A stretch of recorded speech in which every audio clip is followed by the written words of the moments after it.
Hello, everyone, and welcome to the Lifestock Podcast. I'm your host, Kurtis Reid. On episode 3, really fortunate to have Grant Alexander of Horseshoe Creek coming on with us today, a storied Shorthorn breeder in North America with some fabulous stories, great insight, talking about the travel that he's done, development of business, some interesting facts about, in my opinion, one of the very first online true genetic sales going on. For everyone out there listening, just another big thank you for finding us on all of the social media networks at Lifestock Pod. We sure appreciate the DMs, the shares of our episode launches, and everything that goes with. We're really proud of being able to interview some fantastic people within the Canadian livestock industry that have the experience and opportunity that I think people from all across the country really benefit from, just in terms of their mentorship over this hour-long podcast. But again, please feel free to find us on all those social media networks. It's at Lifestock Pod. Before we jump into our episode today, I just wanted to thank Shorthorn Cattle Equipment for coming on as a Season 1 sponsor.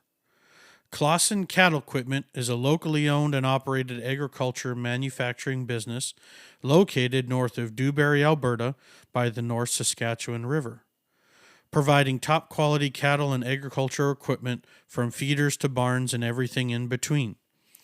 Check Shorthorn Cattle Equipment out on Facebook and Instagram, or at their website www.clausencattleequipment.com, and that's Clausen with a K. Thanks so much to Cole Goad for reaching out, having a little chat with me, and wanting to come on as the first ever season sponsor of the Livestock Podcast. So make sure you're checking out clausencattleequipment.com. Our next segment is our Goin' Showin' segment.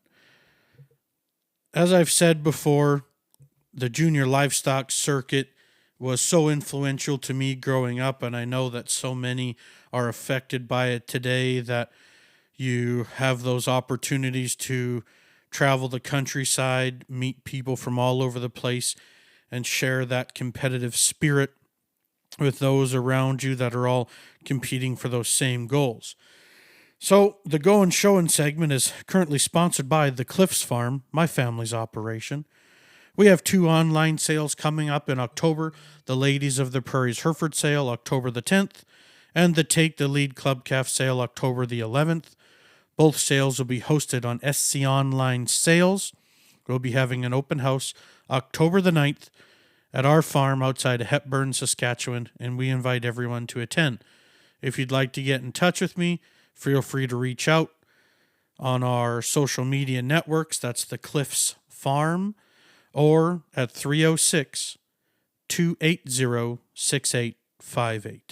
That's 306-280-6858. So now, as we get into our lists of upcoming shows, we're going to bounce around a little bit from the east to the west. Our first show coming up on August the 14th is the IRCC Cattle Battle in Beachburg Fairgrounds in Ontario. Our next event, Bashaw All Breeds Junior Show, August 18th to the 21st, Bashaw, Alberta. ESSA Red and White Extravaganza, September 11th and 12th in Barrie, Ontario. This is a combined Junior Hereford and Junior Charolais show. The Young Ranchman's All Breed Livestock Show in Swift Current, Saskatchewan is September 4th and 5th, followed by the Junior Stockman Show, also in Swift Current, Saskatchewan, September the 25th. Bouncing back out east, the Fall Finale Show will be October the 15th through 17th in Lindsay, Ontario. And we'll wrap up with the 3 fall major shows with the Manitoba Ag X in Brandon, Manitoba, October 28th through the 31st. The return of the Edmonton Farm Fair, November 10th through the 14th in Edmonton, Alberta. And the culmination, celebrating the 50th anniversary at the Canadian Western Agribition, November 22nd through 27th in Regina, Saskatchewan. But going back to Canadian Western Agribition, and that is where I met our guest on today's podcast, Grant Alexander of Horseshoe Creek Farms.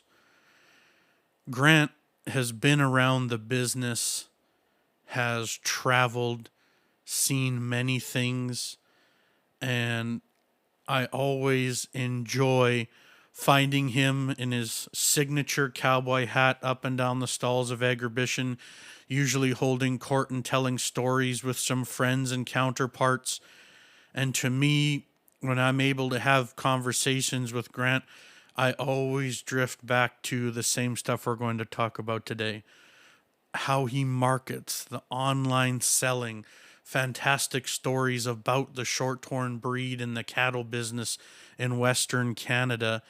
And one thing that recently has really sparked my interest is trying to count up how many bulls Grant, purebred Shorthorn bulls, Grant has sold into America that they then were selling semen and generating extra revenue, and seeing that Horseshoe Creek Farms brand expand in North America. And, as Grant will get into a little bit later, how that global opportunity of sales has also come along. So, Grant, thank you very much for joining me. Thank you, Kurtis. For the start off, just for those that don't know you or haven't had the chance to visit with you as much, for the Horseshoe Creek operation, just kind of the quick rundown of when and where and how it all started, and where you feel it's going. Okay. I live on a farm that was homesteaded by my grandparents in 1903, and I grew up on the homestead farm, so it's kind of been part of my life, all of my life. Some of my earliest recollections have been when I was a child. We used to go up in our attic once in a while and play around up there, and there was an old trunk up there that my grandfather had stored some stuff in, and inside that trunk were ribbons of shows that he had attended and old pedigree, registration papers, and that kind of stuff. And I can still remember the feeling I had of dreaming of someday being able to do some of the things that my grandfather had. Our Shorthorn herd was established by my grandfather in 1917 with purebreds.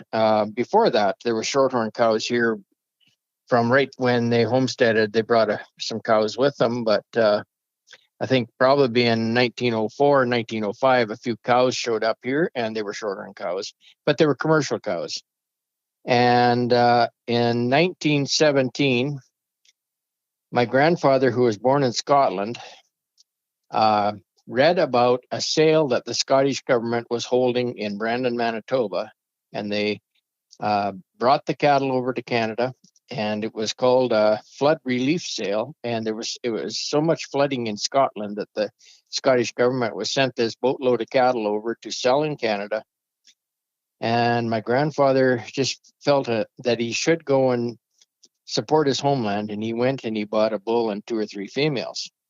That's quite interesting that a government would export cattle to be sold in another country. Yes, it was. I mean, it's something when you think back to them, compare governments and what they did back then and to now, it's a totally different scenario. But that's where our herd got started, and I grew up with Shorthorn cattle and always worked with them.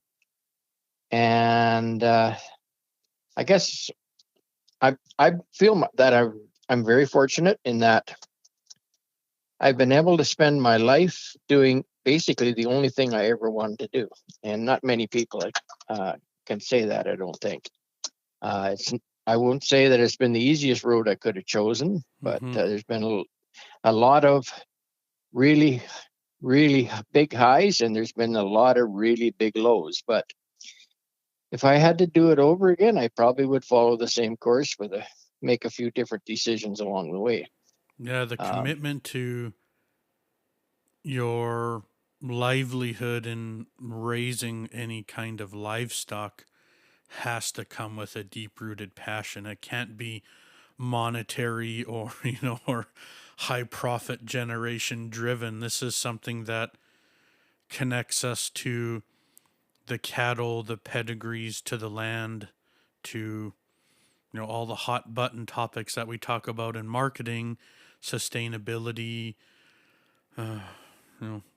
partnerships with our neighbors and farming, and just something that I think anyone listening to this podcast can really feel it hit home when you say that. Oh, definitely. Like I said, I mean, I could have chosen a lot of different avenues to go down in my life, and I would have a nice pension and be retired for a number of years now. But my wife recently asked me how long I was going to have cows, and after a few moments thought, I told her she maybe better get ready to have a few cows to get rid of when I die. Isn't that right? I think that's a lot the way a lot of us think. And are we just not the most fortunate people to have the most understanding wives ever? Yes. All right. So, with your operation and then coming up, did you ever leave the farm and take any post secondary, or did you dive right into farming with your father? No. Basically, the only time I've been off the farm was when I went to the University of Saskatchewan and got a degree in animal science. Mm-hmm. And You're an agro. I was back here in the summer times, between years, and it was always my desire to come back to the farm. The big concern I had at the time was I didn't know if our farm was big enough for my dad and myself, and so I made the decision and I came home and we started increasing our cow herd and we started looking for more land. And after sitting here for about 5 years and not getting any more land, uh, several pieces of land came up for sale and we'd get outbid on it. And my dad and I had a discussion and we decided that we both liked the cattle industry. So we built a feedlot and continually increased our cow herd till we were at our, I guess when we were at our biggest point, we were feeding about 1,500 head at a time, and we raised our cow herd up to 350 cows. So I didn't know that you had a feedlot. yes, we ran the feedlot till my dad was starting to slow down, and after going through the 80s and part of the 90s, and there was very little profits to be made in the feeding industry, especially when feed supplies were next to none, and I mean it dried out for 10 years or more. And when we had another dry year, and my dad looked at some projections I'd done, and he said, "It looks to me like we're going to get a lot of exercise here, and I think I'm at a point where some of my exercise better come walking around the mall." And I agreed with him, so we wound down the feedlot, but we continued on with the cow herd, and both the commercial herd and purebred herds. We've had Shorthorns have been here forever since the farm was homesteaded, but we've also ran purebred breeds of several other breeds, and we always end up having to make a decision and what we're going to keep. And when Dad retired, we were running 100 purebred Charolais cows at the time too, and I had to make a decision. Well, I thought to myself that there's no way I can run two breeds just by myself. So the decision came basically down to we were far better known in the shorthorn industry than we were in any of the breed, and that was basically what it came down to: is um, which breed could we advance and go ahead in, and had not having to reinvent the wheel. And we decided we liked the cattle, and we decided to stay with the shorthorns, or I did, and I haven't regretted it. No, that's something where it's your family's heritage and keep pushing it forward. I can readily relate to that on our Hereford side of what my family does, the tradition and the history. It hits home when you sit down and think about it as you mature and start to take on more responsibility of the management of things. That becomes something that sits with you. That's very true. Yes. So when I always find it so interesting to in my travels when I talk to breeders, whether they're purebred or commercial operations that have been in the feedlot business, because I think the fastest way to make yourself a pretty honest cowboy is to feed cattle. And you appreciate all of the good things about cattle, and you sure become cognizant of faults. So, had that changed any of your mindset operating that feedlot, building it up with your dad? But did that change your outlook on your purebred herd and how you have emphasis within that today? Absolutely, it changed a lot of things. When I started um, raising cattle myself, I guess I've always had a few cows. I mean, I had cows from when I was probably 8, 9 years old. But my dream was to win ribbons and chase the show circuit, which I did for a number of years, and that was what I thought the cattle industry was about. And when we started feeding cattle, I have to say that virtually everything I thought was important in the cattle industry completely changed. Mm-hmm. Um, we, we fed virtually every breed known to man in our feedlot Right. for 20 years, and it's not. You'd have to be pretty stupid not to be able to figure out which ones work for you and which ones don't. And um, and it wasn't always the best. An old Jewish cattle buyer used to sit beside me when I was buying cattle, and he used to tell me that you'll make more money buying cattle than you will selling cattle. And I found out that he was right. Yeah, and that I've actually heard that several times. And one of a good friend of mine that is an auctioneer and in the cattle buying business, selling business, and in large volume wise, he told me that one time too, and that really rings true. It does, yes. If you can make a few dollars on what you pay for them, you've locked in a profit already.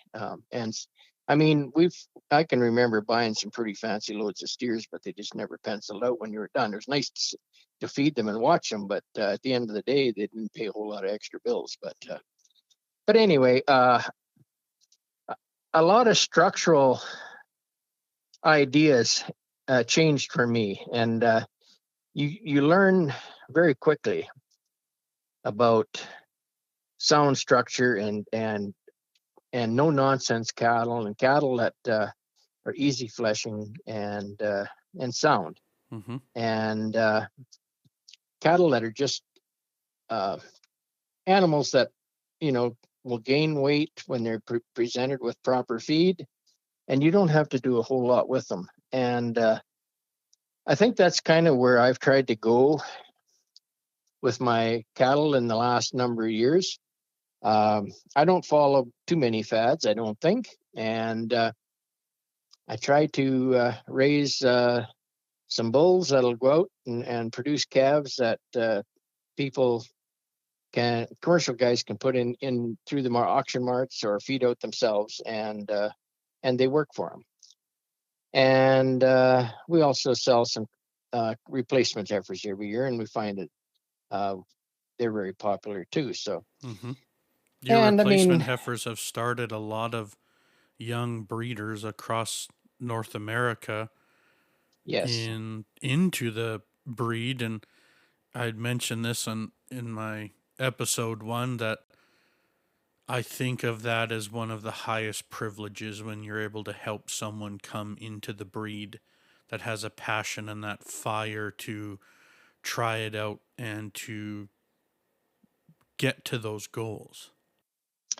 yes, that's right. And I mean, your goals change slightly over time, but I mean, the basic goals are still there. But sometimes you have to change how you you have to make up your mind to kind of have a vision in the back of your mind of how you're going to get to reach that goal. And I mean, think all kinds of things that you have no control over can change uh, your idea. And I think in my situation, I think weather and Mother Nature has had far more to do with me changing my ideas of how to get from point A to point B than anything else. Mm-hmm. Um, I told a guy a couple of days ago that I said I've spent far more time in my life looking for rain than I have looking for dry.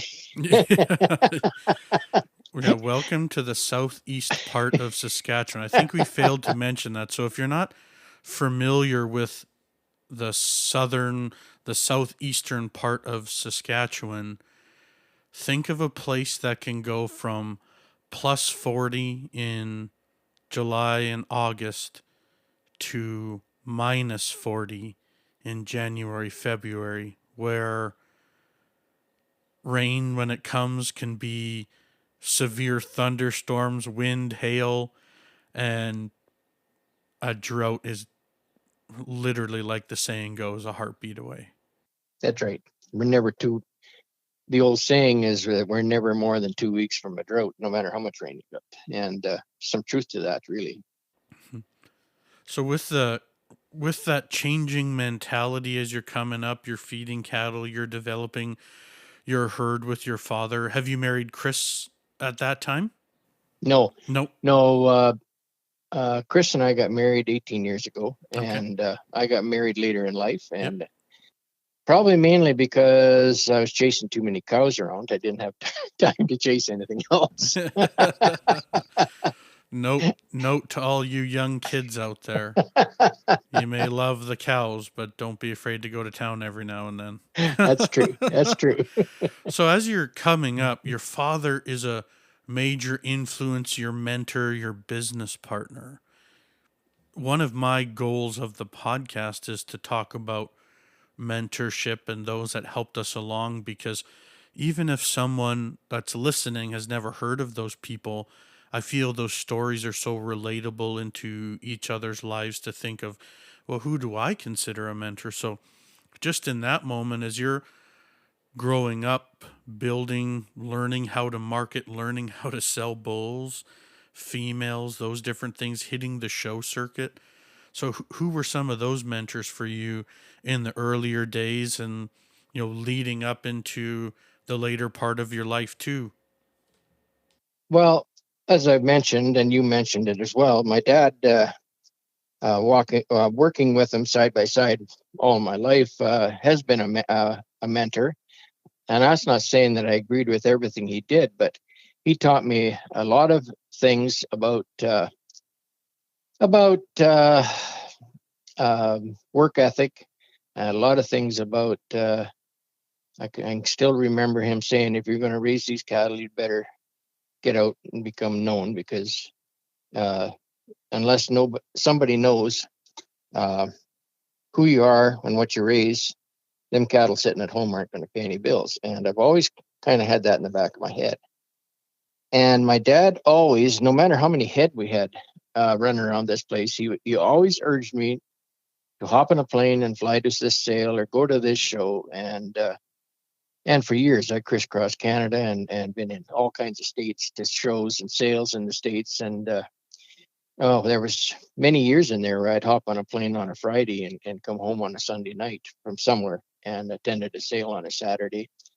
And yeah, I mean, it was just getting to know people, and it was amazing how many people that you met along the road that eventually would show up your door interested in buying something you had. Yeah, And networking. yes, exactly. Jeez, if we if you don't build a network, whether that's doing anything in life, a network also turns into a support system. That's right. Yep. That's right. And I'll give you another example of uh, some of the things that we all consider as real disasters in our industry, like when BSE hit. At that point in time, we were selling about 65-70% of our cattle are going to the U.S. And when that border slammed shut, um, it left us sitting here high and dry because cattle were the only industry we were in, and we didn't have grain bins full of grain to sell. We had cows, and that was it.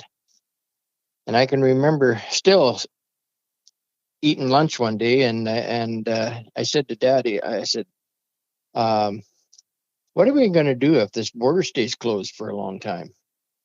And I said, "I mean, we can't, right at this point in time, we can't even sell our cull cows in an auction market because they're all closed." And he said, "Well, is there anything you can sell to the States or anywhere else?" And I said, "Well, we can still sell semen and embryos." And he said, "Well, maybe have you thought about picking out 3 or 4 or 5 of our better cows and pulling some embryos?" And I said, "Well, I have never really, I mean, it's been never been a serious thought." And he said, "Well, maybe you should look at it." But then he said, "But if you're going to do that, just remember those embryos will not pay any bills if they're sitting in inventory or in a tank somewhere. You're going to have to sell them." And that kind of was the spark that got me into the selling embryos and into trying to sell them any possible way possible, including online Yeah. sales. Yeah. That, just leads into something that I've quizzed you on before, but I don't think people, especially in Canada, I'm in my 30s and discussions with lots of friends and that, and I even asked around a little bit, and lots agree with me. You might be the first online seller of frozen genetics that I remember when we were growing up as kids. Like, what made you gravitate towards the internet? You're working on the farm, you're getting out, traveling, building that network, whether you're at shows or visiting herds, commercial or purebred breeders. What took you to that next level of marketing? I guess if you just start with, you know, how you started off selling the embryos with your dad's, push to where it's kind of capped to now. Basically, Dad was the initial push, but after we got started, it was me I mean, myself. I think if my dad knew what some of my embryo bills were, he would have probably freaked out. But that was another thing that forced me into becoming much better at marketing. Yeah. When you think, "Oh my good grief, how am I going to come up with the money to pay everything and still make some money here?" And I thought, well, what have I got to lose? I knew of one person in the States who had done an online sale. And the way I looked at these online sales was any dollar I've generated was a dollar I didn't have. And they were fairly economical to run. I think my first sale was $600 to rent the spot on the website to do it. And I mean, it took 3 or 4 hours of my time just to input everything and write the footnotes and all that. And I mean, they've varied in success over the years. I've had some incredibly good sales. I've had some that, well, I made some money, but it didn't shake the earth apart. And but they were gone. And over the years, I mean, I started pulling. I shouldn't. No, it's not quite right.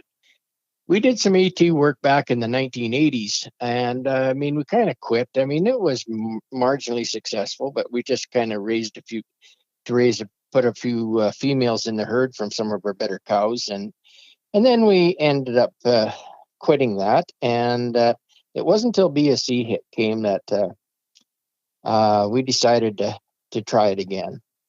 And I've had a lot of luck along the way. I mean, I think I used up a lot of luck the first embryos I implanted. I implanted 17 embryos the first year I had embryos to put in. And I got 17 pregnancies, and I got 18 heifer calves out of the first 17 embryos. Golly. So real quick, you can't think too long about the answer. If you could go back in time that day and buy a lottery ticket or still put in the embryos, which do you do?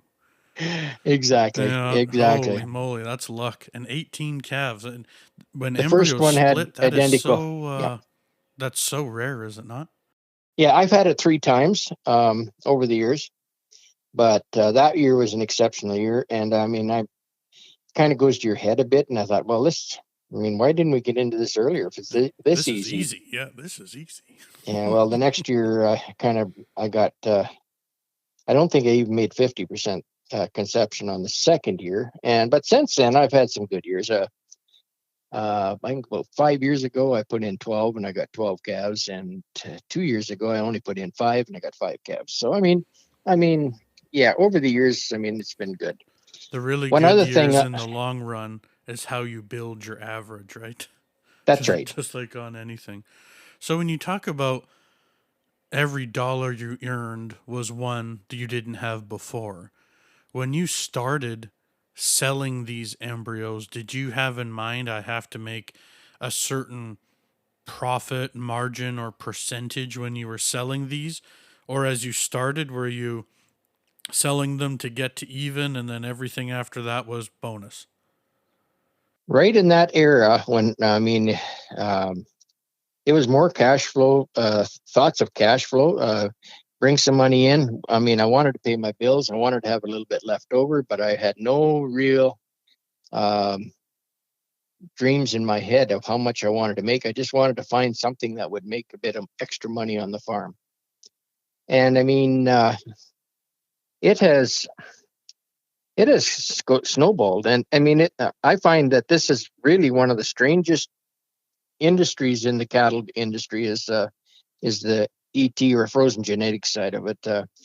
3 or 4 different times I thought that it was winding down to being over, and all of a sudden it just takes off, and away you go again. And well, since 2003 we've sold 3,200 and almost 3,300 embryos, and they've gone to 14 countries.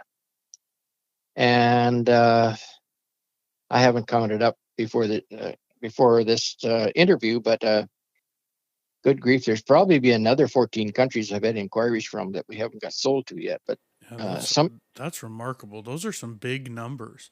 And you market your own sale, correct? You don't hire a marketing firm? no, no.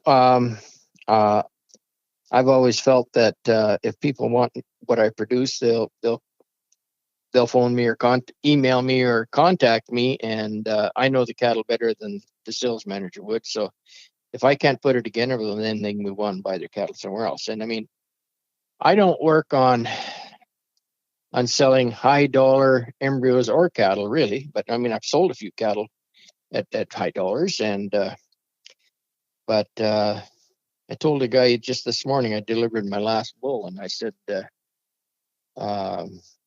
this man has purchased 24 bulls from me now, and runs a good sized cow herd, and he was telling me about how much his herd has improved since he started buying bulls from me. And I said, comments like that mean more to me than any show box full of ribbons could ever mean to me. I mean, when you've got a man who feeds his family and raises his cattle, or what he lives on, and he educate his kids and everything, and you've been a part of that success. That means so much to me. And I mean, different people have asked me how long I'm going to keep at this, but I guess that depends on my health and a lot of other things. But I I don't know why, and it seems like in this cattle business, about the time you really start to have fun, you get old. Yeah, And you've worked your whole life to build your lifestyle and your source of income, and knowing you for the shorter amount of time that I have, you have great pride in what you're producing, and you're always trying to get better every time. So to me, that makes sense coming when you say that, right? that's true. Yeah. And I mean, I certainly don't run as many cows as I used to. I mean, right now, I think I'm breeding just over 50 head, and that's including the yearling heifers, which seems like total retirement to what I used to have. And but it helps. It allows me to have a reason to get up in the morning. It allows me to get some exercise. And I'm a person that has absolutely zero hobbies. I don't know what I'd do with myself. Yeah. Uh, I mean, that's all I've ever done is get up in the morning, go out and feed cows and calve cows, and look after cows. Right. And yeah, it's just an enjoyable way I found to make my living. I guess that's all I can say on that. One of my favorite things when traveling around, visiting different yard sites, having the conversations with breeders out there, no matter what time of year you're calving, it's always nice to see healthy, vibrant calves that have all their ears. This is where Clausen Cattle Equipment can come in to help you, whether it's purchasing a portable calf hut, a portable barn, or feed bunks. They're the go to here for us on the Livestock Podcast. If you mention to the team that you've heard this ad on the Livestock Podcast, you'll receive a 10% discount on your order today. So contact Jana at 780 205 1881 or Cole at 780 853 0273 for all of your livestock equipment needs, and they'd be happy to help you out. Line up some trucking because you better believe there's Clausen Cattle Equipment all across Western Canada. Jumping on with us today, sponsoring episode 3, we're proud to present the GJG Black Angus herd from Greg and Mackenzie Gillis of Swift Current, Saskatchewan. Raising quality purebred Black Angus cattle since 2009, Greg and Mackenzie strive to raise sound-footed, exceptional uddered females that not only work from a temperament and performance standpoint, but are progressive in how those genetics are selected while still maintaining a passion and appreciation for where the breed has come from. As third generation Angus producers, they started as commercial breeders, which I feel puts them in a fantastic spot to understand what you're trying to do in your herd and match their genetics to best fit your program. GJG Black Angus raise easy calving, high performing cattle because 1,300-pound steers is where the industry needs to be. By using their own genetics in their commercial program, Greg and Mackenzie understand how they're working in real-world situations and how to best offer solutions and opportunities for your herd with the experience that they're building with theirs. All bulls are sold privately off the yard, available starting January 1st. These bulls are hand-fed, raised on a balanced diet, utilizing top-quality mineral programs, and having an emphasis on feed-efficient, sound-structured bulls that are going to get out and get the job done for you. Sires such as Innovation 251, Musgrave 1316 Stunner, Paint Rock Trapper, and Deer Valley Growth Fund elevate their calf crop to that next standard and goals that Greg and Mackenzie are setting out for themselves. If you're interested in contacting JG Angus for your next herd bull or female purchase, please call Greg at 306 774 6598 or send him an email, ggillis, GILLIS, at SWT.ca.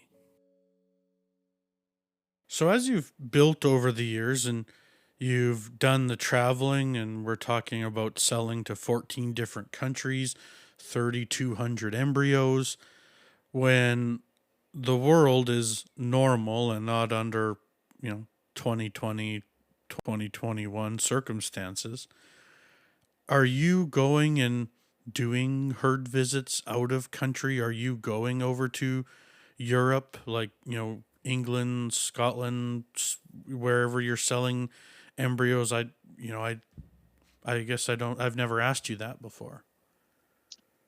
I've done some of that. I haven't gone too far. I've been to England and Ireland and Scotland.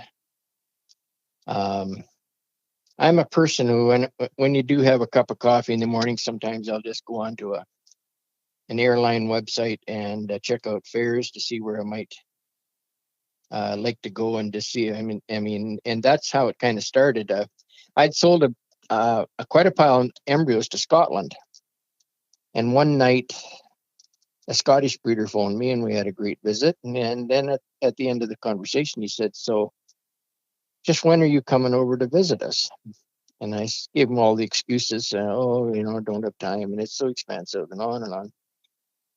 And he kind of sat me down. He said, he says, I've been over to your country twice, and you haven't been to our country once yet. And it kind of made me feel a little bit down. And so as soon as we hung up the phone, I was sitting at my computer while I was talking to him, and I Googled tickets to Edinburgh. Mm-hmm. And I couldn't believe my eyes. I could get a return ticket from Regina, Saskatchewan to Edinburgh, Scotland for $100 more than I could get a return ticket to Toronto. Right. And I thought, this has got to be an omen. So, I booked the trip over while I was sitting there. And I thought 100 years from now, I won't remember this $600, but I might remember the trip. Mm-hmm. I wasn't 100% sure how long I could stay. So I thought, well, give me 2 or 3 days here to think about this. And I got my trip over anyway, ticket. And then I watched, and all of a sudden the fare started creeping up. So I thought I better make my mind up. And anyway, I took 10 days, and I went to the Royal Highland Show in Edinburgh, and then traveled all through Scotland. And it was a wonderful trip. Mm-hmm. And then 2 years ago, I went to Ireland, and then for $50, you can go from Dublin to London, England on a flight. So that's another part of my business right now. Is I have about I've got 6 cows here that a guy in Scotland owns, and I've got 2 that a guy in Ireland owns, and I've got 15 that I partnered with a guy in England, and they're all housed here on our farm. So those are being flushed for those partners, right? Mm-hmm. The Scottish guy and the Irish guy, they just collect embryos for themselves. The guy in England and I, we share the flushes, we share the embryos, and he sells in the UK, and I can sell anywhere else in the world. So, the UK's been that's a really good partnership, and we've been able to that way. We kind of think alike. Mm-hmm. It's allowed me to have access to some very good cows that I wouldn't be able to afford by myself. Right. And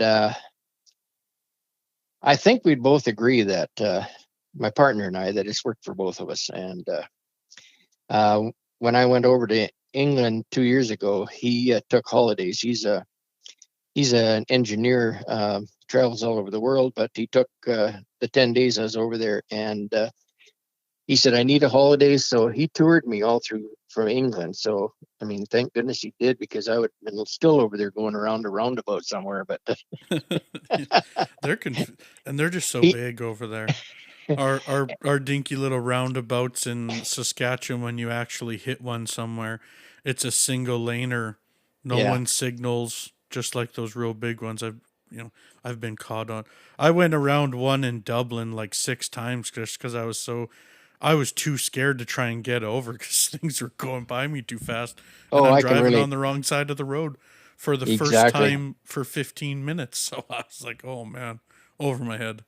I think the worst one I saw was in Ireland, and it was four circles, one beside the other, and roads going off all of them. And of course, signs are all in. Well, they're not really in English. I guess I'm not even sure what language that is, but Yeah, the English was like at the bottom of all those signs. that's right. And if you slowed down to like try and read signs, people are honking at you. I think it must be Gaelic, but Yeah, I anyway. think that's correct. Yeah. But I made it through it all and had a wonderful time. Hmm. Just an absolute wonderful time. Actually, I was going to go back last year until COVID hit, Yep.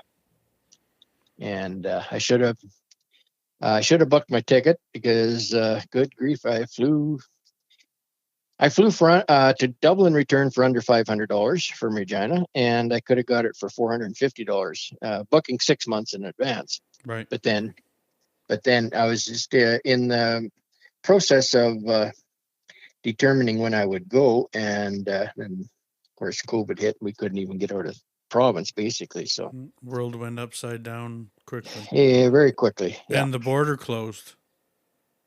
Oh yeah. Right. So now you've lived through 2 border closures. A lot of us have.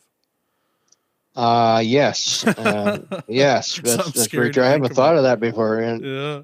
I mean it has. I mean, I have crossed the border delivering cattle.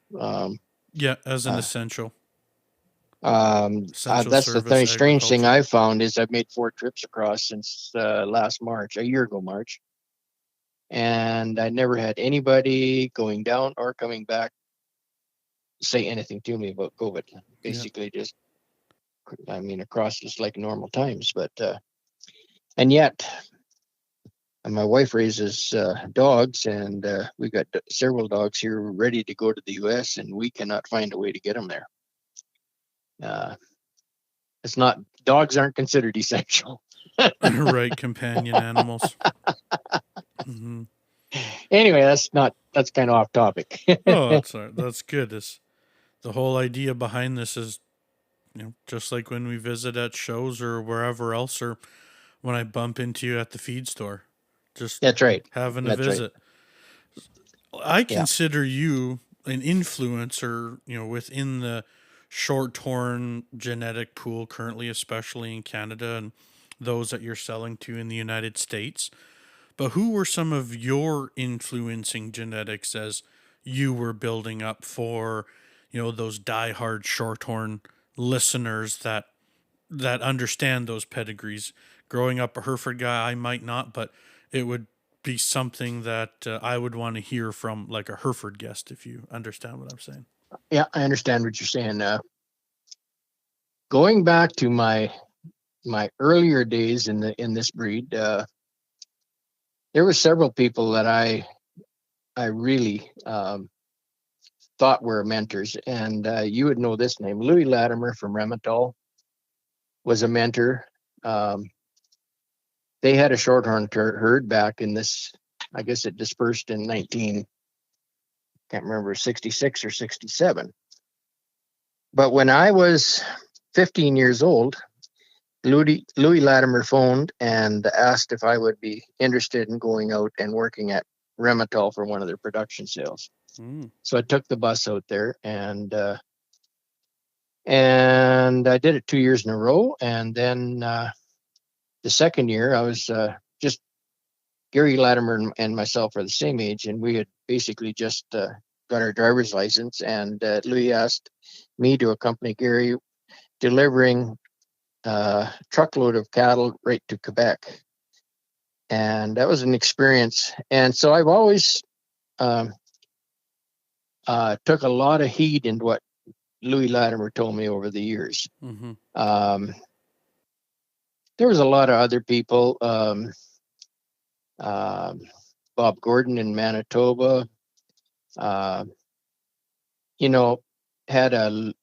told me a lot of things that I remembered. And there was a lot of small breeders all through Saskatchewan and Alberta that really, really, really give me good information and good things to think about and about raising cattle. And most of them are gone now, but yeah, I mean, once you get the base of information, yeah, it's been no shortage of very intelligent people to help you along the way.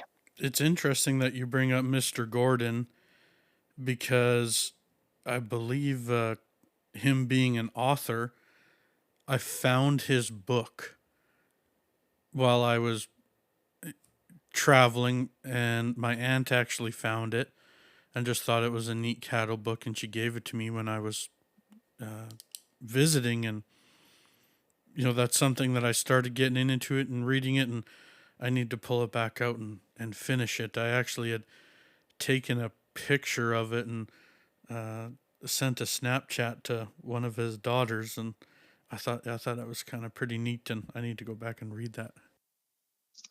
There's been a lot of people from all kinds of several other breeds that I considered to be influential in my life, and I guess to this day, I greatly appreciate any cattleman or any cattlewoman who respects what you raise and just likes good cattle for what they are. And Here.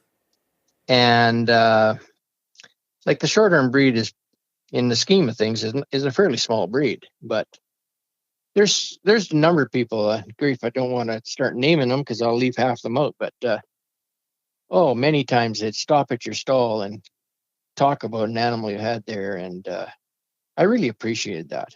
And not that they were never ever going to be people that I'd sell cattle to, but I think we all got to be cognizant of other people and give praise where praise is due. And I mean, one of the biggest compliments I got was about 4 years ago at Agribition. I'm walking down the aisle, and a leading Simmental breeder came up from behind, and all of a sudden I felt his arm go around my shoulder, and I turned, and this guy said, I just want to tell you that if I was younger, I'd start a Shorthorn herd. I really appreciate what you're doing.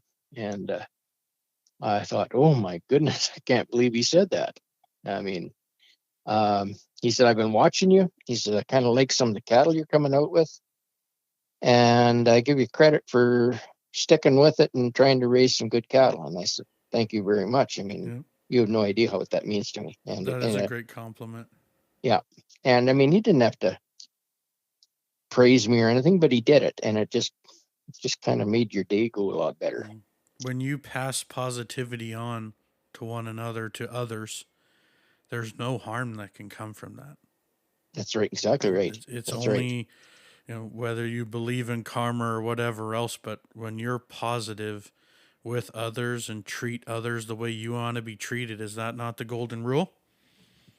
So well, if it isn't, it's as close as I can think. Yeah, no, I can sure appreciate that. And like, from your perspective, watching as the cattle business has developed, do you find that people are more receptive to have multiple breeds, or are people still just trying to stay the straight and narrow with one? That's a question I haven't really thought a lot about. I think there's some bigger herds with multiple family members, or have maybe expanded into 2 or 3 breeds. And we did too. I mean, when we were running a pile of cows here, we were running 2 or 3 breeds. And what I found was that there wasn't enough of me to do justice to all of them. Mm-hmm. I couldn't go to every production sale. I couldn't go to every field day. I couldn't even watch every show. So all of them ended up being left out at some point in time. And when I decided to sell off the other breeds and stay with the Shorthorns, I could concentrate 100% on. And that's the main reason I did it. I mean, I'm not saying that there aren't others that can do 2 or 3 breeds, but in my case, with just one me and very little extra help, it just almost was impossible to do the job right. Yeah. Well, there's no divide and conquer in one. No, Yeah. no, that's right. So when you focused more on that breed and the development of the breed, the development of your brand, did that take you to sitting on any breed boards, offering opinions, uh, moderating conversation with other breeders or things like that? Just, talking about the advancement of a breed. I've been very active in livestock organizations basically my entire adult life. Um, there's hardly a livestock group I haven't been on the board of directors. I've been president of the Canadian Shorthorn, the Saskatchewan Shorthorn. I was a board uh, director of Canadian Western Agribition for 10 years and the beef chairman for Agribition for 3 years, and countless other boards, national and provincial. And I got I got to be on so many different things. For a time there, Dad suggested I should live in Regina and drive to the farm. It'd be less miles. Smiles. And he was the one that kind of instilled in me that if you're going to be in the business, you should be willing to give some back to help develop it. So, I mean, I spent years on the cattle feeders board and stock growers and like I say, the Shorthorn, the Saskatchewan Livestock Association. I spent a lot of years on their board. Yeah, and I mean, being able to be a part of them organizations has been wonderful, but it's also the connections you make and the people you meet, and some lifetime friendships have developed over it. That's for Yeah. sure. You stepped way outside of just staying in the purebred shorthorn lane, Absolutely, and I expanding mean, that network and the like. I've heard some stories from you, and lots of them are real good. Maybe do you have any favorite stories about those things, or some more words to elaborate on why it's important to be active and involved? Because if you sit in a chair in the back and complain, complaining holds no value unless you're going to bring a resolution with it. absolutely. I haven't got as I get older, I've got even less time than I ever had for people that just complain about everything. And um, as far as stories, there's lots of stories that over the years have been things that I found mostly in the social end of it. I mean, I can remember going to the first year I went to the Royal Winter Fair was I think it was 2 years after I got out of college. My dad said, early summer, he said, if we're going to be in this purebred thing, he said, you maybe should get some cattle in and take them to the Royal. And agribition wasn't even started at that point in time. And the Saskatchewan government was paying for our transportation down there. So I got some cattle together and went down. And that was the year before agribition started. And then the second year I went again. I went 7 years in a row to the Royal in Toronto. The second year we loaded the cattle and headed to Toronto. And when I got home from agribition, I had been away from home 32 days. So 32 consecutive. 32 consecutive days. There was a couple of days in between. It was very cold when I got back to Regina, and I phoned my dad, and he says, it's too cold to be hauling these cattle down and turning around coming back in 2 days, so just stay there. So I did. Needed a name tag when I walked in the house. Yeah. But that's unique. Like, in today's world, you just don't see that as much. People that send cattle out east to Toronto, there's not many that just trailer them out there. Lots of times they're out there well in advance on feed getting ready. That's It's right. it's usually the cattle from eastern Canada, say from the Royal, just to use a central spot, that Yep. trailer out to Agribition to show. And that's a Yep. long trailer ride. Yep. It is. And yeah, we've gone to Louisville twice, many years to Denver, but those are short trips to. I didn't realize it until the first time I drove Louisville. It's almost 100 miles closer to Louisville than it is to Toronto for me. Right. And I thought there was something wrong with my speedometer because I always thought Louisville sounded so much further than Toronto. Mm-hmm. But yeah, it was. Yeah, they're all good. Yeah, it's I don't know if as far as other stories, there's so many. I just thought of one that I could tell you about the embryo business. Yeah, that would be great. After the year after I'd gone to Scotland to the Royal Highland Show, I got a phone call that fall from a lady in Scotland who had a commercial herd, and she was interested in buying some Shorthorn embryos. She was using a lot of crossbred. Well, her commercial herd was basically crossbreds with a lot of limo and a lot of double muscle breeds in them. And she thought maybe if she put some Shorthorn into them, they'd be a little more docile and a little easier to look after and a little easier fleshing. So she bought 10 embryos from me, and lo and behold, she got 10 calves. So the next year, she bought 10 more embryos from me, and she got 10 more calves. And the third year, she bought 10 more embryos, and she only got 8 calves. And she phones me, and she says, I'm so new at this, I don't even know what I did wrong. She just went 28 for 30, and she thinks she did something wrong. I said, well, I've been kind of Holy. wondering what you were doing right. I mean, Wow, 28 for 30. Good for her. yeah, yeah. And she's developed quite a good herd over there right now. And So but she we've was started a pile of establishing, herds over there. yeah, she was establishing a purebred nucleus Yes, in addition to her commercial cattle. Oh, that's that's awesome. right. And she she could use her the bulls that she produced in her commercial herd and put some Shorthorn infants in them. And yeah, that's what I found with the online sale is that it's open to anybody. Mm-hmm. And I mean, we've started a pile of herds, especially, well, not just there, but in England and Scotland, we've sold an incredible amount of embryos to people who had never had Shorthorns before, and they started herd.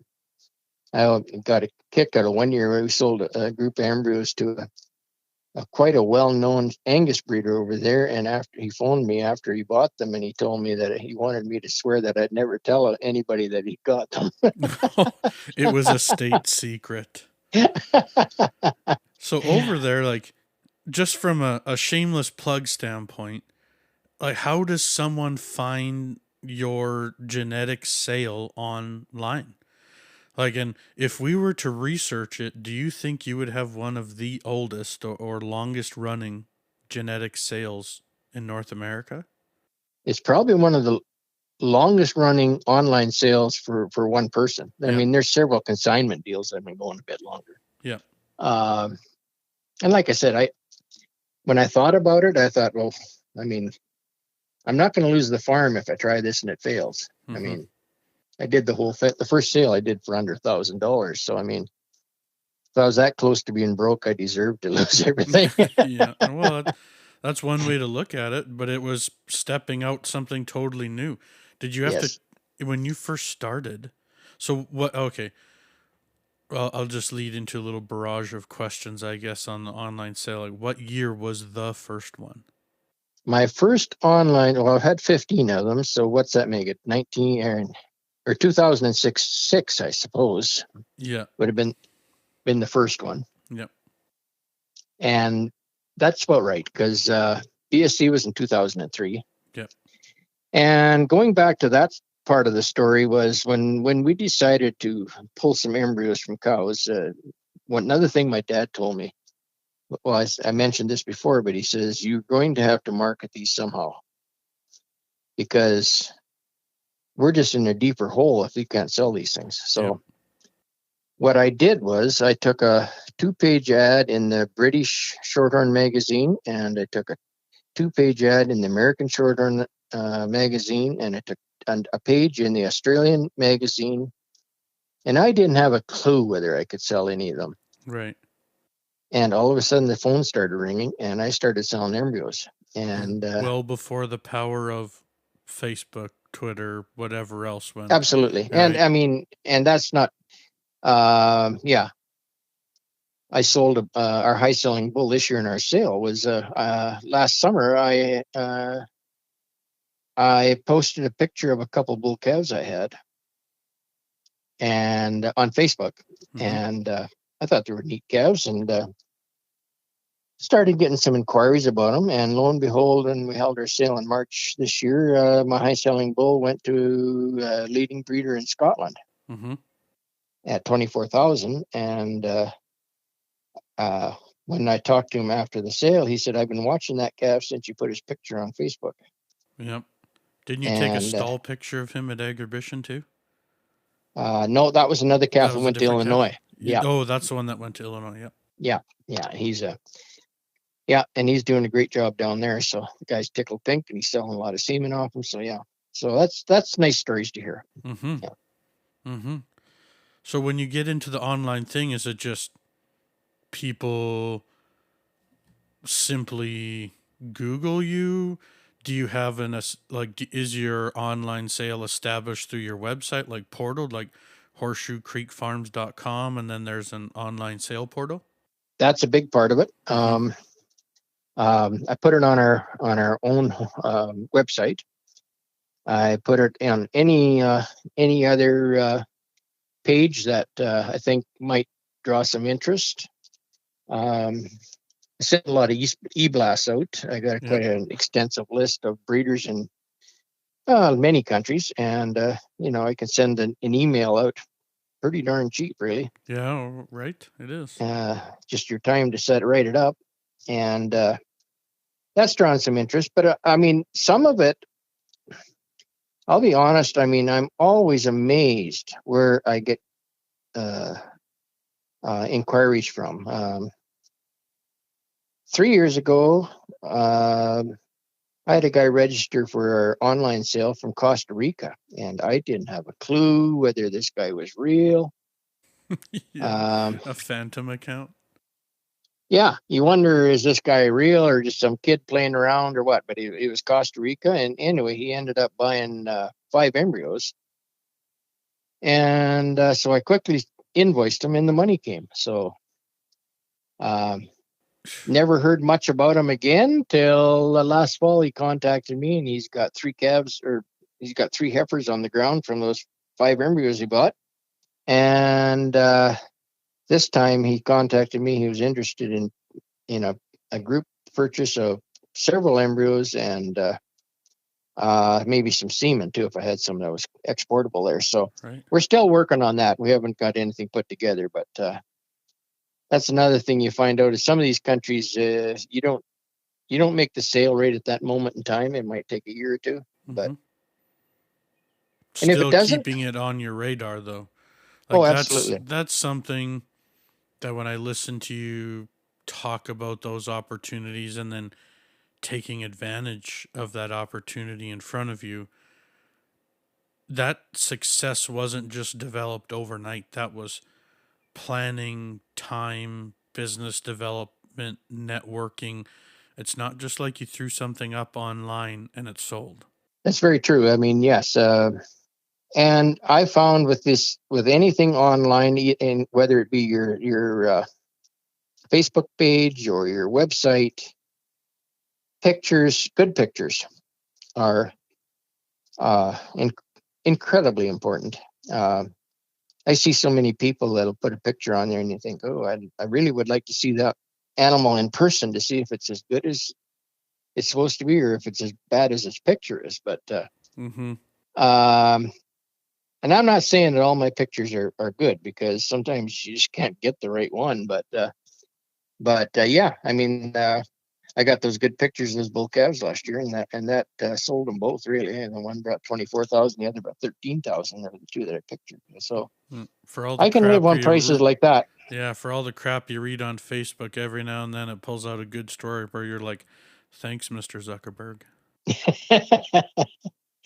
I just thought of another embryo story that I'll mention to you, and you can decide whether you want it in this or not. But Oh, we're gonna keep them all. These are good stories. I like it. I'm going to say it was probably 8 or 10 years ago. I was driving to exhibition with a full load of cattle in my trailer, and I'm humming down the highway, and my cell phone rang, and I looked at it, and it was an international call, and I thought, oh dear, you're not supposed to talk on the phone, but I'll just see who it is, and it was a guy in Scotland, and he was interested in buying embryos, so wasn't much traffic that day. So while I'm driving down the highway, we made a deal on 50 embryos. And he said, well, how am I going to get you paid? And I had met him when I was over in Scotland. No, I guess, no, I met him here. That's right. I met him at Agribition a couple of years before that. Anyway, I said, don't worry about it. We'll figure that out after I get home from Agribition. And so anyway, I hadn't even invoiced him yet. And I was working at my stall at Agribition 3 days later, and a guy walks up, and I turned around, and it was the guy I sold the embryos to, and he said, I just thought I'd better come and get you paid. And he'd flown from Scotland to pay me. He just And jumped on a plane to come over and pay you for 50 eggs. That's right. That's integrity. Holy moly. So I had my briefcase. Actually, I had it in my truck, so I ran out and got my briefcase, and I counted up all the embryos that I'd sold him, and kind of hand wrote him a bill of sale, and he wrote his check, and he went on his merry way, and I went to the bank. That's not a check to put in the pocket of your coveralls, to lose at another time. Did he stay for the show? Yes, he stayed for a couple days. Yeah. Yeah, that's awesome. Yeah. That's and to also develop a friendship like that with someone where you've developed the trust, like that's something that is maybe a bad thing in today's business, but I've gotten caught a couple times trusting people because I want to still trust people. I have to. Yeah. I have to. And the good part of that story is that the ones that have caught me have been fairly minor in nature. Mm-hmm. And it goes not just for the embryo side. I mean, I remember when we started our bull sale in the spring. The first sale, we had a few bulls pass. I was tickled pink that we sold as many as we did. So we had a lot of bulls in the sale. And after the sale, I had two different guys come up to me and talk to me about the bulls they purchased. And both of these guys separately said to me that they would have bought another bull, but they didn't have the money that day. And I said to the first guy, I said, so when could you pay me? And he says, well, I can give you part of it now, but he says, I'll have the rest of it in a couple of months. And I said, here's the numbers that didn't sell, go out, and if you like any of them, buy them. You can buy them. I said, I need money 12 months a year. I mean, if you want to buy another bull. And I did that with those two guys, and they both had me paid in full before I had all the money in from the invoices I sent out. Right. But you also trust those people, and the meaning of a handshake in the agriculture business, I think, is still there. Oh, absolutely. You just hear about all the real horror stories because those are the ones that get talked about. But, there's not enough stories about the young man or woman that comes to your place and they want to buy a heifer and they think to themselves that they want to buy two heifers, but they still have calves to sell, and then you work out your deal on the handshake, And that's something that has was I had that opportunity growing up in buying calves, and I just try and pay it forward now and work that out, and you handle your affairs as best as you can, and when people again treat you right, you're going to reciprocate that. It's like when the Semitol breeder told you how much he appreciated your cattle. Positivity breeds more positivity. Oh, so many times more than negativity. Yeah. Yeah.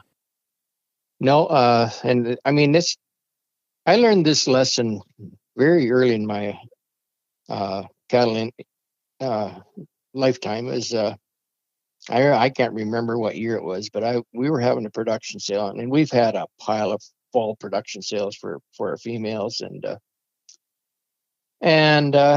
anyway, we were selling about 100 head in this one sale, and of course, when you got that many cows or females selling in a sale, boy, you need everybody you can find Mm-hmm. to buy them.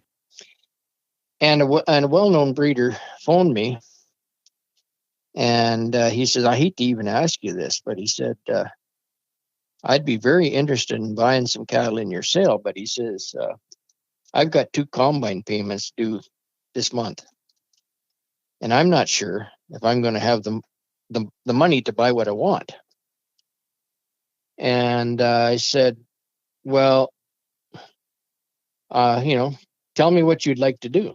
And he said, well, he says, I think I'd like to buy about 6 head, but he said, could you live with a down payment in a month and the rest of it within 3 months? And I said, yes, I can certainly do that. Well, that man came in to our sale and he bought 14 cows. And he came up to me after the sale and he says, I kind of went over what I told you, but he said, I'll still keep those terms. And he sent me a check in a month, and the balance came in the next month. I had them all paid for within 2 months. And I thought, I could have just said no to that guy, Right. and we'd had a wreck of a sale, because he bid on far more than he Yeah. got Oh, yeah. too. So Those people support you so much more than just the ones they bought. I've often wondered Anyone if that I goes would have to done sales. that with just anybody. I knew this man, had known him my entire life. So that was, and he was an honest man, and they're still in operation and a very, very well known herd. So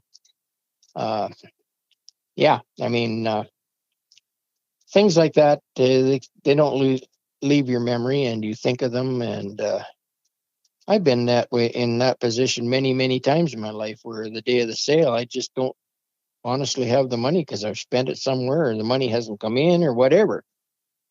And if I found people who, I mean, I mean, there's been 1 or 2 times they said, no, I don't want to do that. And that's fine.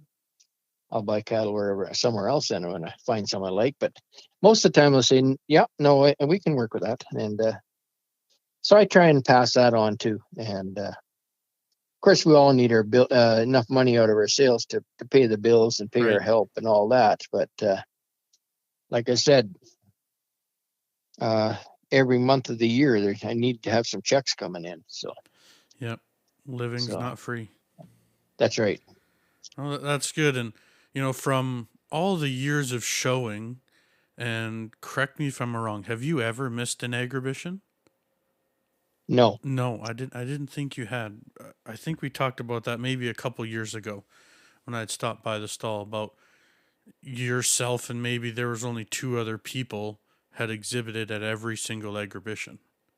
3 years ago, I didn't have any cattle there. I owned a part interest in one. Mm-hmm. I'd had some health issues, and then I had some bad luck, and I had 2 or 3 cows get injured that I was planning to show, and I finally just said, if I have to miss one, this is the one. But I owned part interest in one, and then won a heifer at the show, so I did actually show. Yeah, that's right. You did win a heifer. That's a good deal. But I've been back. Plan to go back again this year, Mm-hmm. and the numbers I take are a little fewer because I don't get around quite as good as I used to. But I used to always get used to get laughed out of the barn because I used to take 15, 16 head every year to the show. And I remember when your strings were monstrous because, like, Justin Van de Woestijn is a yes, good friend of mine, and that's, originally how I knew who you were growing up when we were kids and that. But yeah, he always, we would try and make plans or to do something or whatever else, and you guys always had just such a big string. well, I a good friend of mine from BC used to always walk up to me at Agribition and he'd say, "Grant, how many times do I have to tell you? There's only 2 champions." And you bring on, but I brought them because, well, mainly because I wanted to have them there in case people wanted to buy something. And one year I had 16 head there and I sold 14 out of the stall. And that kind of You sold started me, 14 of the 16 yep, privately. privately out of the stall at Oh, my prices. yes, And and that that is was a lucky something. year because I never did that again, but I always sold a few, and or they'd come back and buy them Right. a month or two later or whatever. But Grant, I thought the only people that leave Agribition actually making money is sales management. That sounds like you taught them. Now I'm gonna feel guilty whenever I use that joke. Like, that's one of my favorite jokes there is. And now you're just out here proving me wrong, selling 14 to 16. That's something well, I that is incredible though. And when you talk about the value of stock shows, it's not just the values that are printed and how the gavels dropped at whatever select sales. That has some major commerce.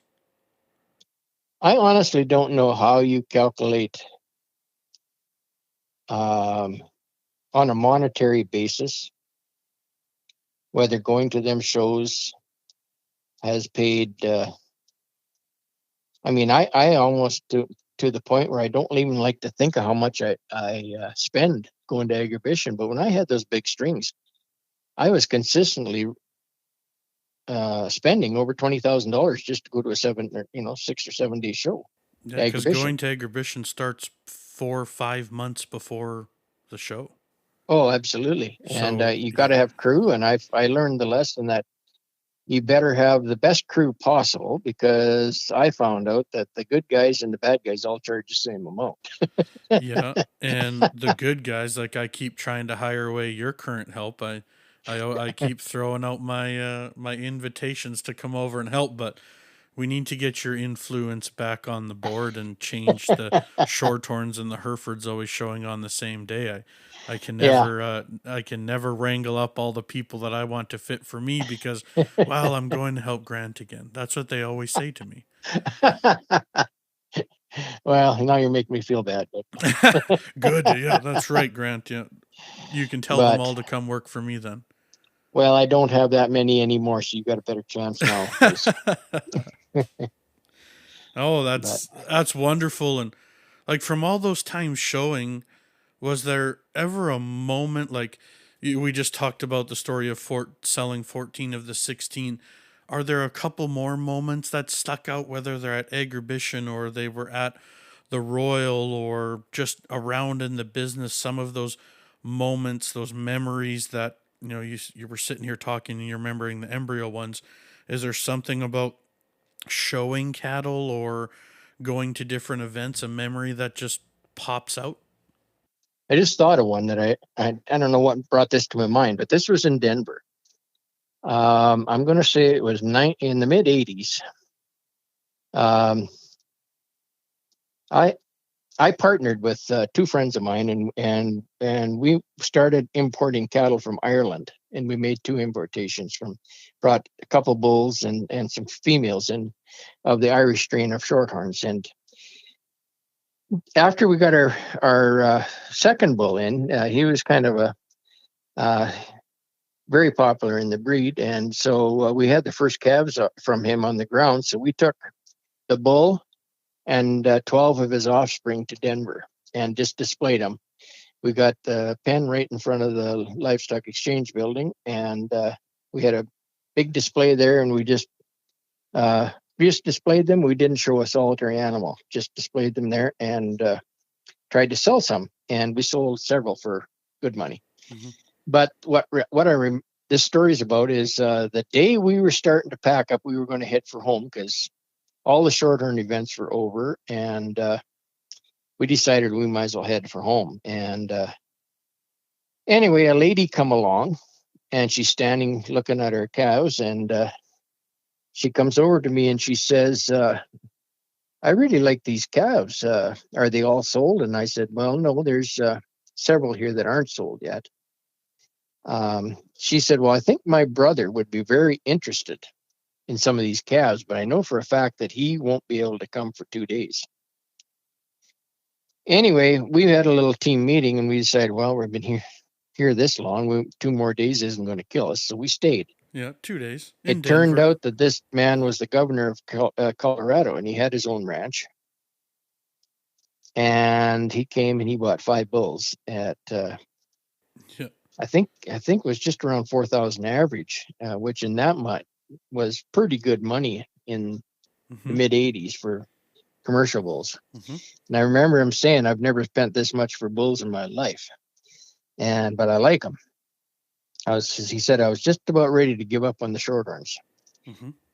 And anyway, he phoned up the next year. We weren't going with calves the next year. And he phoned me up and he said, send me another 5 bulls. Just put them on a truck and get them down here. So we actually sold 10 bulls to the guy, and staying over very 2 days. Good money. So that made that trip well worth the time going. So what was the sire's name? What was that old bull's name? IDS Duke of Dublin was his name. Idea. So you had purchased that bull. We purchased him.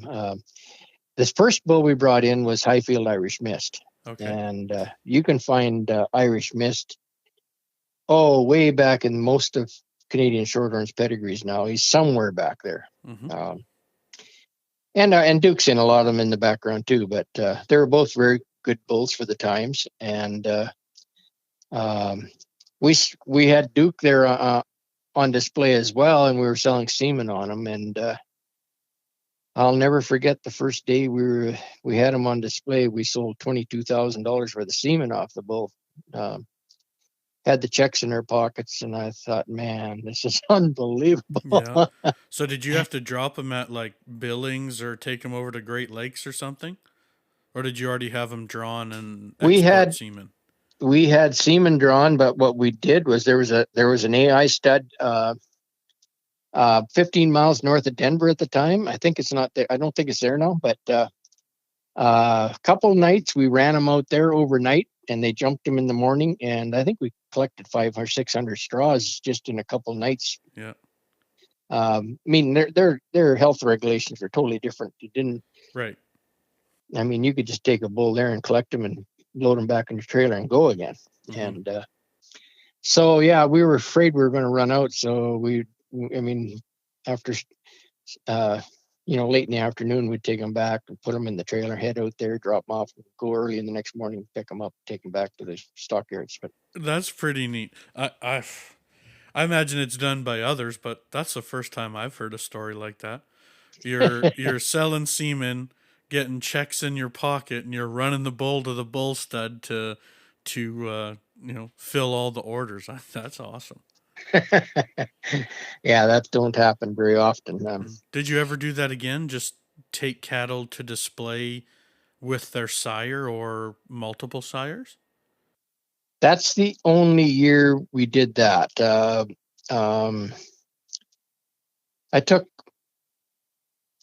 We showed cattle there 3 or 4 times. Other than that, but they were always just in individual classes. We show them, but it's I wasn't too concerned about winning the shows.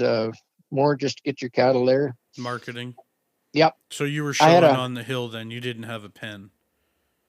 No, yep. Always was going to go back with a pen, but that was another thing that happened.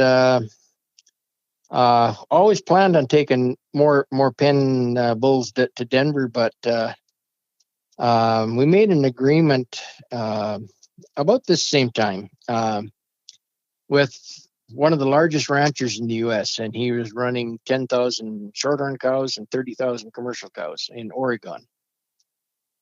And we made a deal with him. He told me he would buy all our bull calves at $1,500 US right off the cow.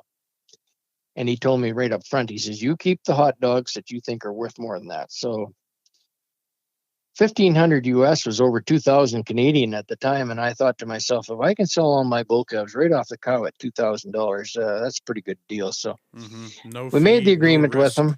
Yeah. And for, didn't have any bulls to take to Denver for 8 or 10 years after that. Oh, you had that agreement with him for that long? Yes, it was. I think I should have looked some of this stuff up, but I'm almost certain it was 7 or 8 years we did this. He had his own trucks. Our agreement was he would roll into our yard between Christmas and New Year's and load all these bulls on. And we didn't even have to deliver them anywhere. His truck came, picked them up, and all we had to do was have the health papers ready. So Right. it was a good deal. So your current bull sale, it's called the Sun Country. Is that correct? That's correct. Yes. Yeah. So the Sun Country bull sale, did you have to cancel that over those 7 years? No, this was before we started the sale. Okay.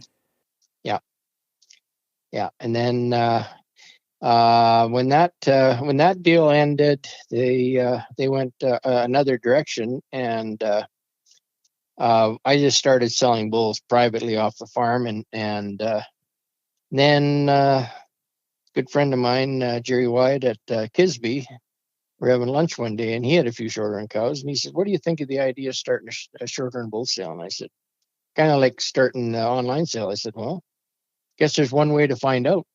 And so we started it, and we picked some people we thought we could work with, and started it there. And now it's kind of changed over the years. We've got a few different people in it, but we hold it every March in Moose Jaw now. So check out Clausen Cattle Equipment on Facebook and Instagram today. You'll see pictures of all their up-to-date products, whether that's feeders, barns, panels, calf huts, and a whole lot more.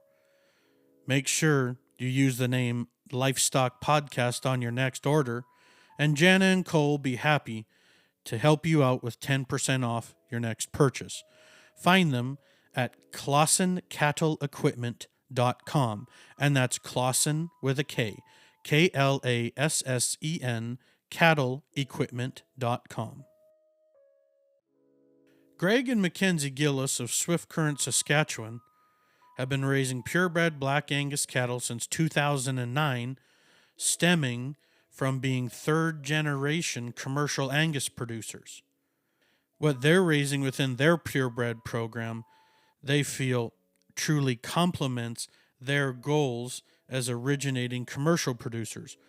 They want cattle that are easy calving, high performing, and they just can't sacrifice foot and udder quality plus temperament.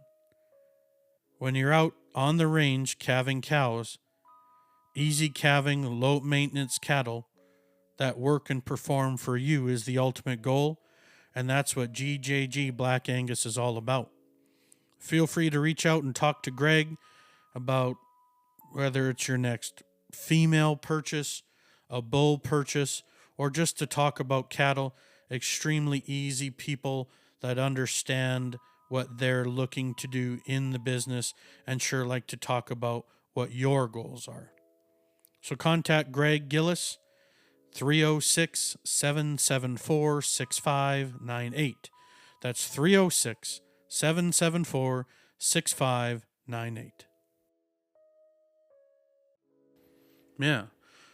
So just from those comments about your friend sitting in Kisby having a cup of coffee and that, do you find when these opportunities have come up, are you taking them and overthinking them? Are you driving on a gut instinct? Like that's something that I think to myself about, I have the business courses and classes and that, and risk management goes through my brain, and a lot of other things. And if you accuse me of being an overthinker, it's a highly accurate assessment. So in those situations, how do you handle that moment, that decision? Like, do you break it down? Are you sleeping on it for a few days, or good ideas, you know, don't work if you let grass grow under your feet type of thing? I'm trying to figure out exactly how to answer that, because I'm kind of some of both. I mean, I've been guilty of overthinking some things, but there's some other things like the online sale and with starting our bull sale. I mean, it was 10 to 15 minutes with a discussion, and I knew we were going to do it. Was it like That's like perfect timing it was. moment? Yeah, so you're kind of Mm-hmm. thinking, well, what do we got to lose? That's like when we bought our first Irish cattle. One of my partners went to the Royal Show in England with an exhibition, and his ancestors come from Ireland. So when he was that close, he took a few extra days and went to Ireland. And just driving through the countryside, he saw some Shorthorn cattle that he had to stop, because he said, I've never seen anything like it. So when he returned to Canada, he phoned me from the airport in Regina, and he says, I've got all these pictures. I said, that they're all made into slides. He says, would you like to come to Regina tonight? I'm staying at the Seven Oaks Motel. We'll look at some slides on the wall of the room. So we went up there, and we sat there for 2 or 3 hours, and just went over and over and over these slides. And I said, I agree with you. I've never seen Shorthorns that look like this. Well, the British pound was at an all-time record low. And anyway, three of us looking at these pictures, we figured out that if we all threw $1,000 in the pot, we could bring some cattle over. And so we thought, well, it's not a decision that's going to make us all, any of us, lose our farms or anything. So we Right. did it, and it was one of the better decisions we ever made. And So you've not only exported live cattle to other countries, you've imported live cattle. yes, That is unique because I we import cattle from the United States, but to me that's not, as much importing as coming across the big pond. That's a big deal. and I think back to it. I mean, the first bull came on a ship from Ireland. He was quarantined for 2 months in Ireland. And he came on a ship, and then he was quarantined for a month on an island in the St. Lawrence River. And then he was trucked from there to Edmonton, and he was quarantined at a CFIA facility just beside the Edmonton airport for 3 months. And I'll never forget the day we went to look at these cattle, pick them up, because in that era, they felt that the best way to find out if these animals are bringing any disease was to stress them. So they virtually starved these cattle for basically 4 or 5 months. Goodness. When we walked into that barn, and there stood this bull we had bought, and he was an absolute living skeleton. Oh, Uh, backbone and balls. anyway, we loaded him and headed out, and I mean, it's pretty quiet in that truck for a lot of miles, because we didn't know what on earth we'd done. Yeah. So why was the quarantine process so intense? I don't know if there just wasn't the proper health testing at them in them days. Mm-hmm. It was totally different 3 years later when we brought the second bull. We just happened to hear about a guy in New York City that he had a jet, and he flew around the world once a month, and he hauled racehorses and goats and sheep and anything under the sun. It's all animals. Right. On his jet. On his jet. And we got our bull booked on that, and he flew him right to Edmonton, and we picked him up there. That's pretty slick. Yeah. And I mean, when I think of how much it cost us, I mean, the first bull we landed into Canada, all expenses, quarantine paid for, and all the transportation, for under $2,000 Canadian. and the second bull it was quite a bit more than that, but it was kind of a strange deal too. We found him in Ireland, but he had sold to a guy in Texas. But the U.S. after this guy bought him, the U.S. closed the border to imports from. So he owned a bull, but he couldn't get him into the States. So we did some checking and found out that we could still get him into Canada. So I phoned the guy, and at that point in time, we had some cows in the States that we couldn't get into Canada. So I traded him 6 cows for the bull, and he was glad to get his money out, and he kept an interest in the bull too. But it worked for everybody, and so yeah, we had a lot of money in him, but at the same time, he made us a lot of money too. So. Yeah, those bulls, I imagine you didn't bring in just to hoard genetics. You were looking to expand those genetics. Absolutely. Yeah. Yeah. Oh, that's They were cool. right So for the when you time. brought in those cows, how many cows was in that group when you all pitched in $1,000? We bought two yearling heifers and a bull first time, and we actually paid more for the heifers than we did the bull, because over there in Ireland, bulls were dime a dozen. They could hardly sell them.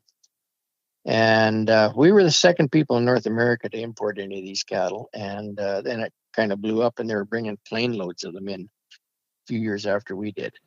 Right. I've seen pictures of the plane loads going from Canada to other places, and I'd imagine it'd be fairly similar, same type of plane setups. But from those females and that bull, is there anything that stands out notability wise, or, from, again, the advancement of genetics that you've produced and been selling here?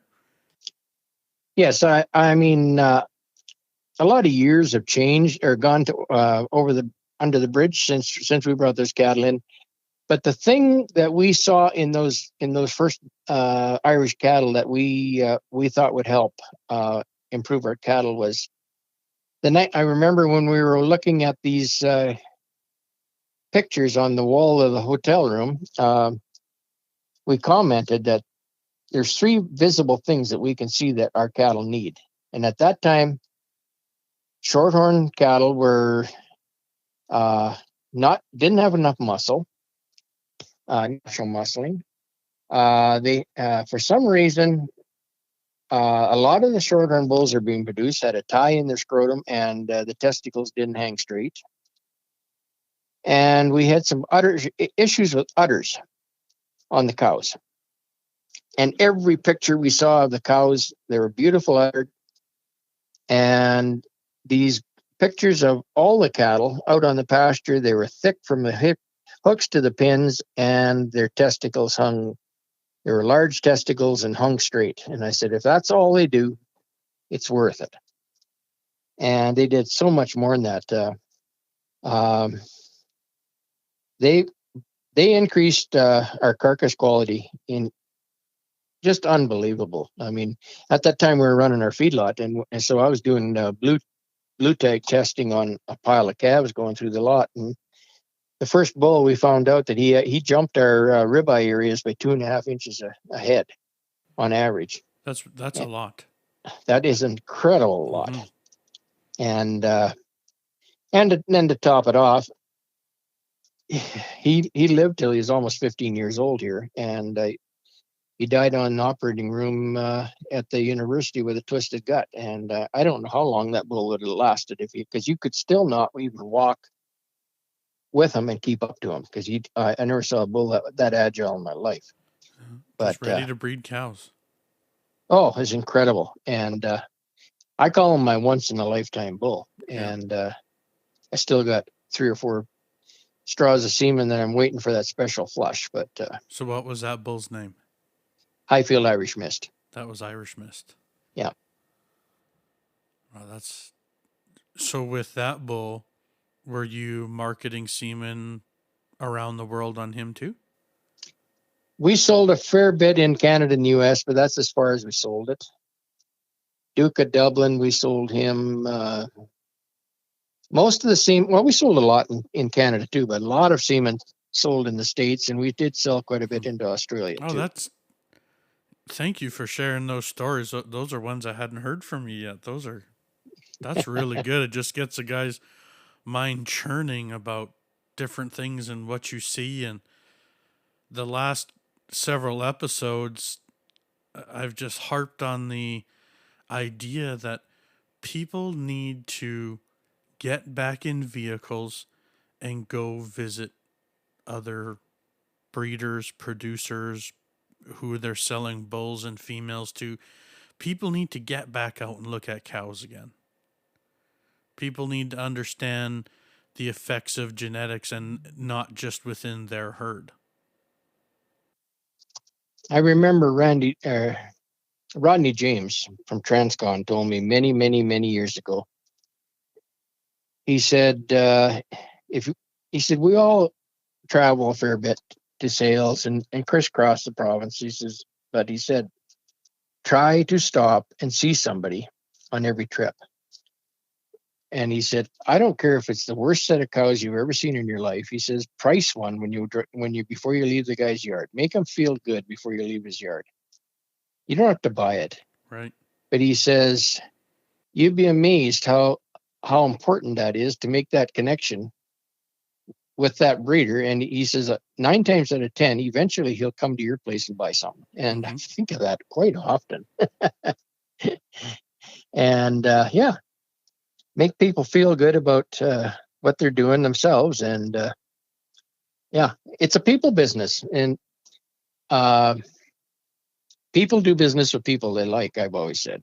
And your neighbor down the road can have better cattle, but you can if you treat people like human beings, they'll turn around and support you. You bring up it's a people business, and that's also been brought up on the other 2 episodes. It's a common theme for a reason. And I think we've lost sight of that, or whether we overlook it, or social media and technology have made us closer than ever. I love our online sales. Truly I do.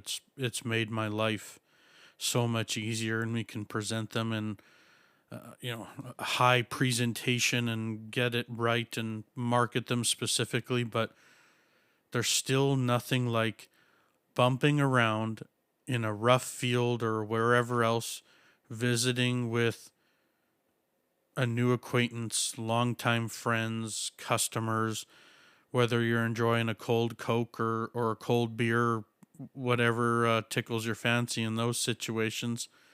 But just to listen to someone else talk about cows and let that sink in with you as you're going and looking at their cows. And then when you come back home, you naturally think about that a little bit as you're reevaluating what you have. Oh, absolutely. I think Absolutely. it's not necessarily a skill or a talent or anything you can label like that. It's just physically going and seeing other people's cows. That's right. Yeah, even if you've never met that person or talked to them, if I don't know who you are and you call me to ask to come look at my cow herd, the next I'm going to say yes because I love showing people my cows. My next call is to my wife apologizing that I can't pick the kids up from daycare because I need to show someone the cows. And then my wife will say, "Well, are they staying for supper? Thanks for the short notice, Kurtis." But Yeah. Yeah. that's the conversation that happens in every household between your spouses, and Yep. that's why it takes it's a team effort to to get through it all. But just Oh, something that and definitely it's a uh, team effort. Yeah. for all the young kids out there, like take advantage of going somewhere, flip through a book, stop on a page, figure out where they live. If you have a license, if you don't, whatever else, gather up some friends and call someone. One of the Yep. best tours that we've given here in the past couple years was a group of 5 students from the U of S, none of them Hereford breeders, but they just all asked if they could come out and go for a cow tour. And I Mm-hmm. thought that was wonderful. Absolutely.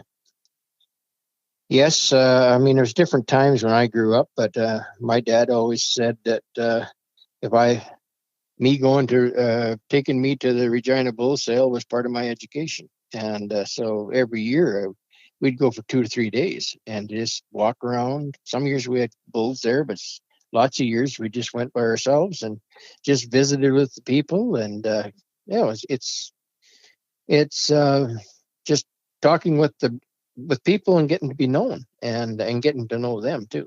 So yeah. So as I look down on the recorder here, we're about where we should probably start to wrap it up. But God, like I could visit with you on the phone here for 2 more hours. I'm enjoying it that much. So thank you so much, Grant. And just from my closing comments, as I was putting together my ideas about this podcast and wanting to expand on the knowledge and coming up with the name Lifestock and everything along that line, from close friends of mine and people that I bounce some ideas off of, your name had come up several times because of the lasting impression and mentorship that you've given so many younger people that are now 30s, 40s, 50s, having kids, whatever else. So I just see that as you know, a testament to your character. And thank you so much for wanting to come on and share those last comments. For everyone that's listening, just if you have any closing remarks, or remind everyone where they can go to check out your program and research your genetics, and if there's a business opportunity coming up. Well, thank you very much. I'm kind of flattered by what you've said.